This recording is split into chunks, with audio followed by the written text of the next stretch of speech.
प्रिय भक्त जन, आज हम आपको एक कथा का श्रवण कराने जा रहे हैं जिसके सुनने मात्र से ही आपके जीवन में सुख संपत्ति और धन संपदा की वृद्धि होगी। तो चलिए कथा को प्रारंभ करते हैं। अगर आप इस चैनल पर आए हैं तो कथा को अधूरा छोड़कर मत जाइएगा।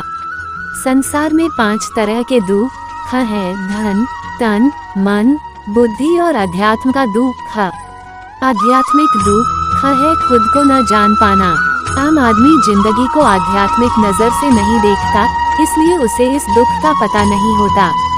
एक खबर किसी के लिए भावी सुख का संदेश देती है तो वही खबर किसी के लिए दुख का कारण हो सकती है। समाज में हर तरह के विचार के व्यक्ति होते हैं।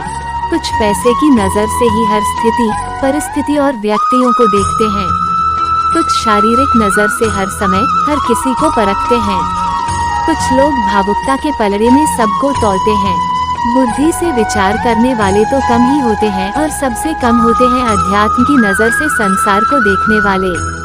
इसका अर्थ धार्मिक नजर नहीं, जीवन को यथार्थ से देखना। इस संसार में 5 तरह के सुख हैं: धन का, तन का, मन का, बुद्धि तथा अध्यात्म का। आपने मिठाई खरीदी तो धन का सुख, खाई तो तन का सुख, पोते पोती को दी तो मन का सुख, स्कूल में प्रथम आए तो बुद्धि का सुख इत्यादि। परंतु प्रभु का ध्यान आध्यात्मिक सुख के क्षेत्र में आता है। जरा दिमाग के घुरों को और दौड़ाएं तो पाएंगे कि 5 तरह के दुख भी होते हैं। आपके 1000 रुपए खोए तो धन का दुख, शरीर का कोई अंग खराब हो गया तो तन का दुख, छोटी उम्र में परिवार में कोई व्यक्ति गुजर गया तो मन का दुख, पर कोई व्यक्ति परिवार में मानसिक संतुलन खो गया तो बुद्धि का दुख। परंतु सबसे बड़ा दुख जो बहुत कम लोगों को होता है वो है अध्यात्म का दुख। अध्यात्म दुख अपने आप को न जान पाना है। आम आदमी आध्यात्मिक नजर से जीवन देखता नहीं तो उसे इस दुख का पता भी नहीं है। अध्यात्म की नजर से देखे तो वास्तविकता में न सुख है न दुख है। सुख दुख तो मात्र एक विचार है। एक के लिए एक घटना दुख का संदेश लाती है तो दूसरे के लिए वही घटना भावी सुख की आहट देती है। अब हम बात करेंगे मीडिया में आई खबरों पर। संदेह हमें खबरों को हर स्तर से देखना चाहिए। पैसा, स्वास्थ्य, परिवार, समाज, ये हमारे अभिन्न अंग हैं। परंतु सबसे विशाल तो अध्यात्म का पहलू है। यह मानना बचकाना होगा कि हर खबर सिर्फ एक स्तर पर हिट होती है। हर खबर का असर व्यापक होता है। वो नजर बाद में आए पर उसकी पहुंच बहुत ऊंची और गहरी होती है।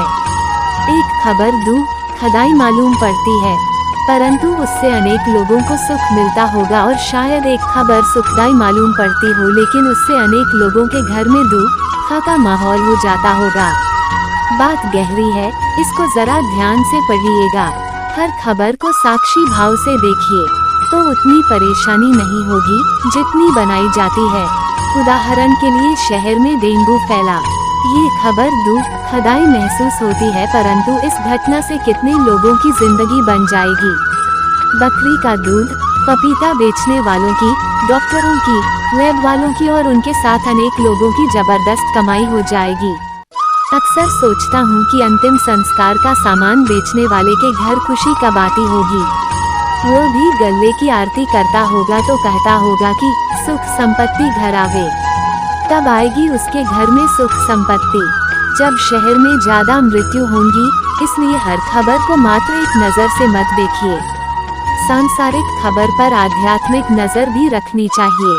एक बार आपने साक्षी भाव से संसार की हर खबर को देखना शुरू कर दिया तो भयंकर से भयंकर दुख में भी आप डोलेंगे नहीं। सोचिएगा इस बात पर।